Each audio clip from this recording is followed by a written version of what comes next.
কৌশলের নামে গুপ্ত সুপ্ত রূপ ধারণ করেনি বিএনপি, বলেছেন তারেক রহমান। গুম খুনের শিকার পরিবারের সাথে থাকার আশ্বাস।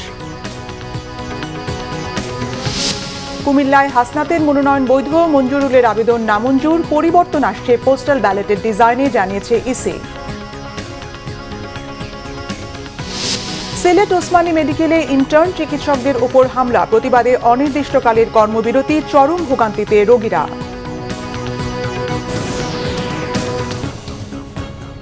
দেখছিলেন ক্রাউন সিমেন্ট সংবাদ শিরোনাম, এবারে বিস্তারিত। গুম খুনের শিকার পরিবারের পাশে থাকবে বিএনপি, আশ্বস্ত করেছেন দলের চেয়ারম্যান তারেক রহমান। আওয়ামী ফ্যাসিবাদ কর্তৃক গুম খুন ও নির্যাতনের শিকার পরিবারের সদস্যদের সাথে মতবিনিময় সভায় তিনি এই আশ্বাস দেন। বলেন, কৌশলের নামে গুপ্ত বা সুপ্ত রূপ ধারণ করেনি বিএনপি নেতাকর্মীরা। তারেক রহমান বলেন, গুম খুনের বিভীষিকাময় দিন শেষ হয়েছে, দুঃসময় অতিক্রম করেছে দেশ। বলেন, কোনো ষড়যন্ত্র করেই বিএনপিকে দমিয়ে রাখা যাবে না। রাজধানীর চীন মৈত্রী সম্মেলন কেন্দ্রে আমরা বিএনপি পরিবার ও মায়ের ডাক এই মতবিনিময় সভার আয়োজন করে। মতবিনিময় সভায় গত 17 বছর গুম খুন ও নির্যাতনের শিকার ব্যক্তিদের পরিবারের সদস্যরা তাদের সংগ্রামের কথা তুলে ধরেন। গুম থেকে ফিরে আসা ব্যক্তিরা তাদের অভিজ্ঞতার কথা ব্যক্ত করেন।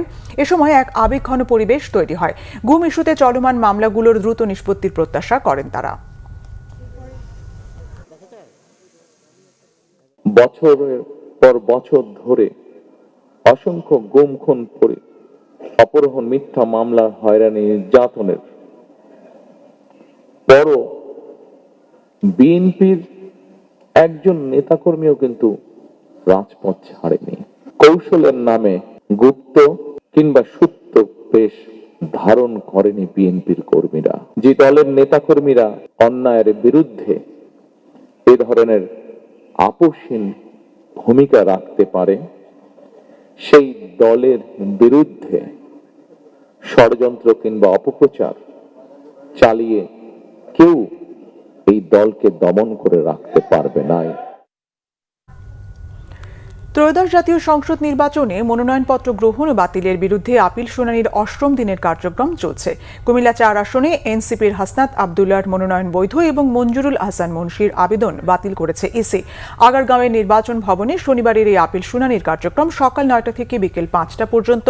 দিনব্যাপী 2 ভাগে 511 থেকে 610 নম্বর পর্যন্ত মোট 100টি আপিলের শুনানি হয়। আগামীকাল শেষ দিনের শুনানির মাধ্যমে মোট 645টি আপিল নিষ্পত্তি করা হবে। শুনানিতে প্রার্থীদের মধ্যে এখনও নির্বাচনের পরিবেশ, নিরাপত্তা এবং ইসি লেভেল প্লেইং ফিল্ড নিয়ে রয়েছে মিশ্র প্রতিক্রিয়া।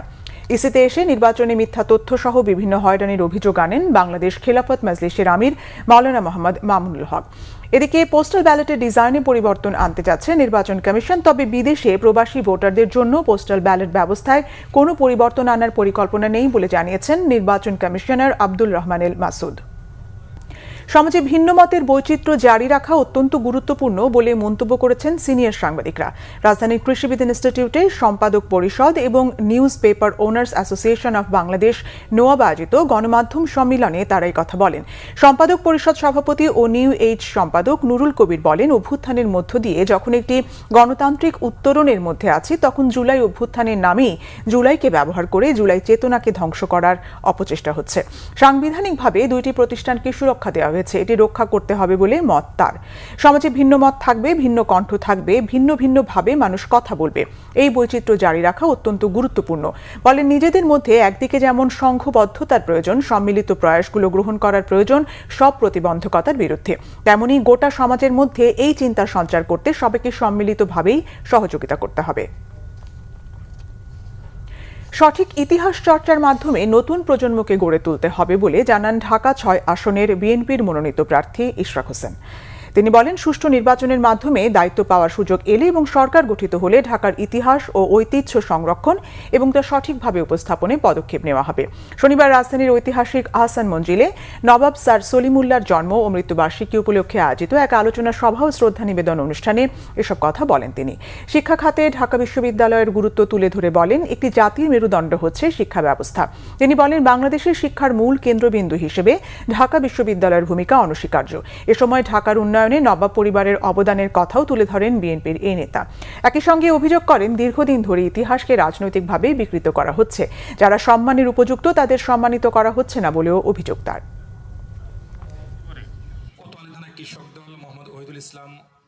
নওয়াব স্যার খাজা সলিমুল্লাহ এবং তার যে বিশাল অবদান সেটাকে আমরা বৈজ্ঞানিকভাবে সেটাকে আমরা অ্যানালাইজ করব, সেটাকে আমরা বিশ্লেষণ করব এবং ওনার কর্মকাণ্ডের ধারা অব্যাহত রেখে ওনার যে সমাজ সেবা, ওনার যে শিক্ষা সংস্কৃতি সমাজ সেবা এবং ঢাকার যে বহুমুখী উন্নয়ন, ওনার যে অবদান সেটাকে আমরা গভীর শ্রদ্ধা ভরে আমরা স্মরণ করি এবং আমরা আগামী দিনে এটাকে মূল্যায়ন করব এবং আমাদের ইতিহাস আমাদের সংস্কৃতি আমরা সেটাকে গর্ব ভরে আমরা নিজেরাও যেমন চর্চা করব, দেশে এবং বিদেশে আন্তর্জাতিকভাবেও যাতে এটাকে সঠিকভাবে তুলে ধরা হয় সেই প্রচেষ্টা আমাদের থাকবে।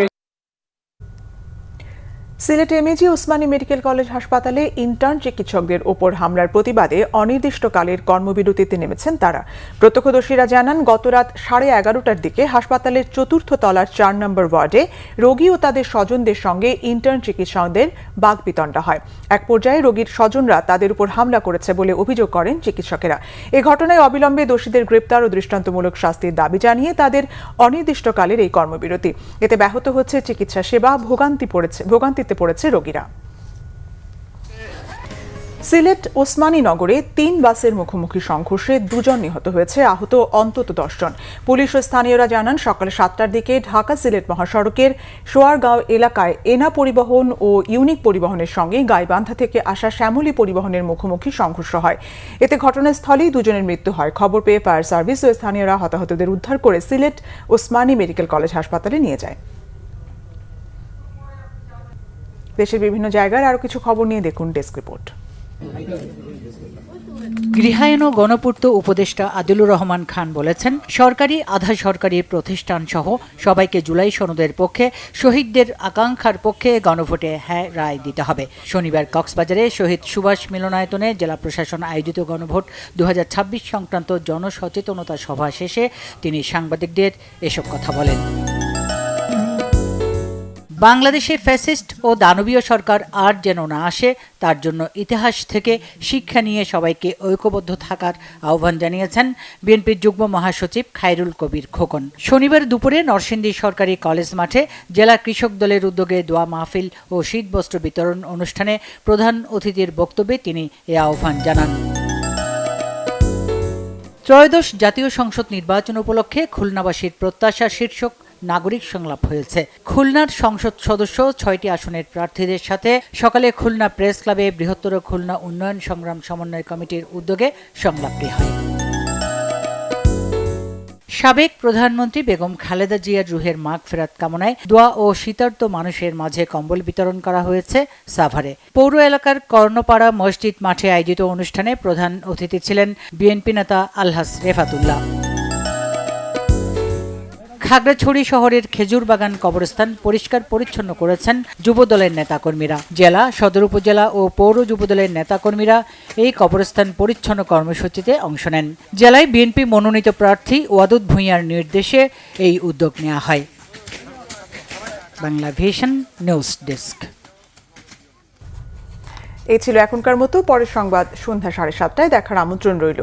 এছাড়া বাংলা ভিশন সংবাদ ও সংবাদ সংশ্লিষ্ট অনুষ্ঠান দেখতে ভিজিট করুন www.bbnews24.com ও facebook.com/banglavishannews এবং সাবস্ক্রাইব করুন youtube.com/banglavishannews। ধন্যবাদ।